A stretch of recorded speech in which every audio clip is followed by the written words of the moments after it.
Sheikh chilli series के सारे part सुनने के लिए चैनल को सब्सक्राइब करें। नमस्कार दोस्तों, कथा सागर में आपका स्वागत है। आज आप सुनेंगे शेख चिल्ली सीरीज का भाग 3 शाही हुक्का गार्गी की आवाज में। हाफिज नुरानी शेख चिल्ली के पुराने दोस्त थे। नारनौल में उनका कारोबार था। बीवी थी नहीं।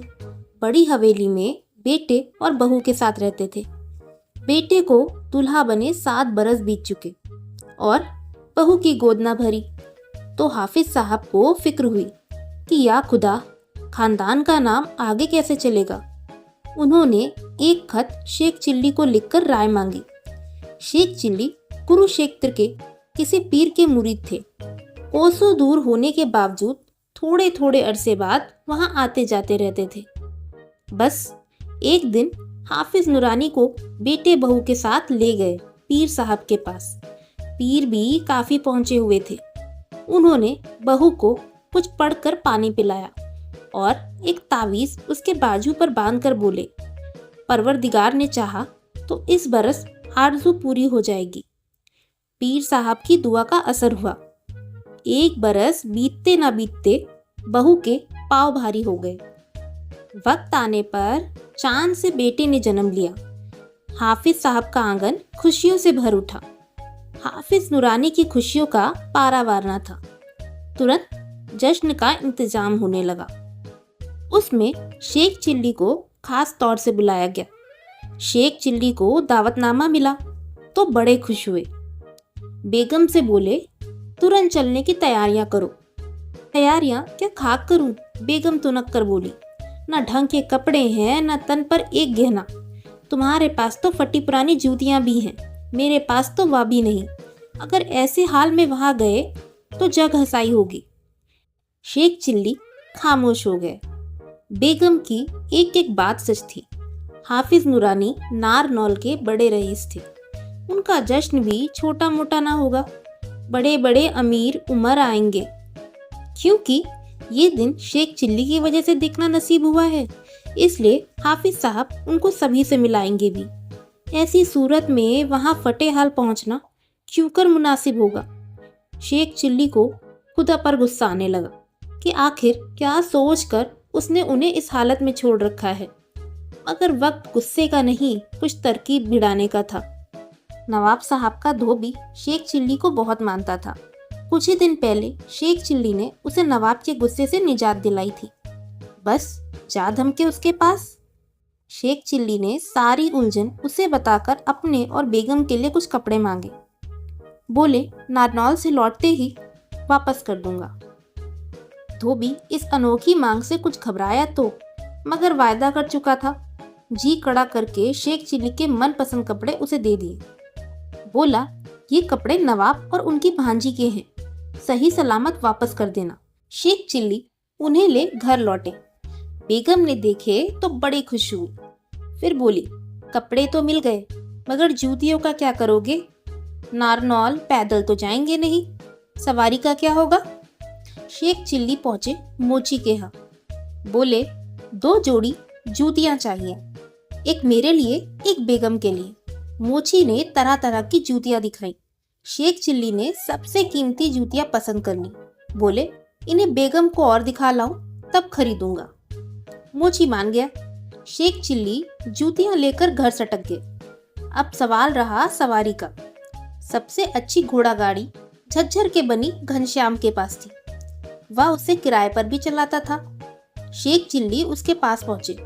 बोले, मुझे नवाब साहब के काम से नारनौल जाना है। नवाब साहब की बग्घी का एक घोड़ा बीमार है, सो अपनी घोड़ा गाड़ी दे दो। किराया नवाब साहब से दिला दूंगा।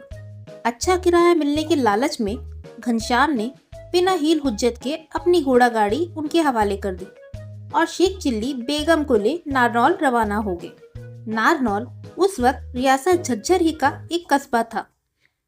शाही ठाट बाट से शेख चिल्ली मई बेगम वहां पहुंचे तो हलचल मच गई। वे जश्न से एक दिन पहले पहुंचे थे, इसलिए पहले मेहमान थे।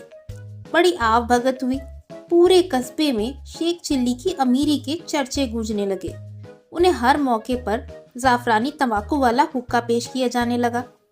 शेख चिल्ली यूं हुक्का बहुत पहले छोड़ चुके थे, मगर यहाँ मुफ्त का जो हुक्का मिला तो कश पर कश लगाने लगे, जैसे ठेठ नवाबी खानदान के हों।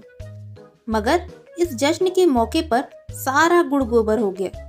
हाफिज नूरानी के कुछ दोस्त नवाब के घराने से भी जुड़े थे। शेख चिल्ली को सबसे मिलवाया गया तो नवाब साहब के जो कपड़े वह पहने थे पहचान लिए गए। उस समय तो किसी ने कुछ न कहा, मगर बाद में जो फुसफुसाहटें फैली तो शेख चिल्ली को भनक लग गई। बस हुक्का पकड़े पकड़े भागे जनान खाने की ओर। बेगम से बोले, जल्दी करो, यहाँ से तुरंत चल देने में ही भलाई है। कपड़ों की बात फूट गई है, ऐसा ना हो कि नवाब को पता चल जाए और धोबी के साथ साथ हम भी रगड़े जाएं। बस दोनों जश्न के बीच से जो खिसके तो नारनौल के बाहर आकर ही दम लिया। सत्यानाश जाए उन लोगों का, कीड़े पड़े उन निगोड़ों की आंखों में। बेगम तुनक कर बोली, कितना मजा आ रहा था, सारी औरतें मुझे सिराकों पर बिठाई थी। तभी उनका ध्यान गया हुक्के पर, जो अभी भी शेख चिल्ली के हाथ में था। बोली, क्या हुक्का ही उठा लाए? नूरानी भाई ढूंढते फिरेंगे कि हुक्का कहाँ गया। मगर शेख चिल्ली भी ऐसे बने बैठे थे जैसे वह उन लोगों को अभी फाड़ खाएंगे जिन्होंने नवाब के कपड़े पहचाने थे। बेगम की बात उनके कानों में पहुंची ही नहीं। काश मेरे बस में होता कि जिसको चाहूं फांसी पर चढ़ा दूं। कमबख्तों से कोई पूछे कि नवाब के कपड़ों पर क्या उसका नाम लिखा है, कि गुनगुनाने लगे, कपड़े तो नवाब के से लगते हैं। मैं अल्लाह ताला का इतना नेक बंदा, दिलो जान से उसकी इबादत करने वाला, पांचों वक्त नमाज अदा करने वाला, पीरों और फकीरों की कदमबोसी से पेट भरने वाला, फिर भी पता नहीं मेरी इतनी बेइज्जती उसे कैसे गवारा होती है। अता क्यों नहीं फरमा देता मुझे कोई ऐसी गैबी ताकत कि जिसके ओर टेढ़ी नजर से देखूं वह खाक हो जाए। अल्लाह, अगर ऐसी गैबी ताकत मुझे मिल जाए तो फिर मैं इन सबको देख लूंगा। सबसे पहले हाफिज नूरानी के जश्न में वापस जाऊंगा।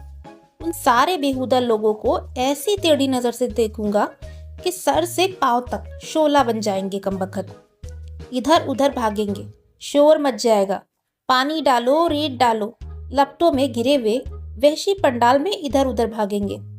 दूसरे लोग उनसे बचने के लिए भागेंगे। पंडाल में आग लग जाएगी। ना ना, पंडाल तो बेचारे हाफिज नूरानी का है, उसमें आग क्यों लगेगी? मगर वे भागते दौड़ते हुए अगर मुझसे लिपट गए तो? अरे कैसे लिपट जाएंगे?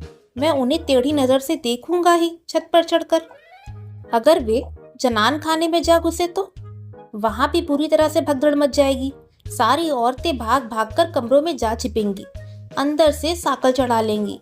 मगर बेगम कैसे भागेंगी? वह तो बिना किसी की मदद के उड़ भी नहीं सकेंगी। या परवरदिगार खैर करना, वरना बेगम को कबाब बनने में देर नहीं लगेगी। 2-4 बाल्टी पानी तो उनके बदन पर 10-5 बूंद जैसा साबित होगा। मगर 30-40 बाल्टियां पानी लाएगा कौन? लोग तो जश्न में मशगूल होंगे।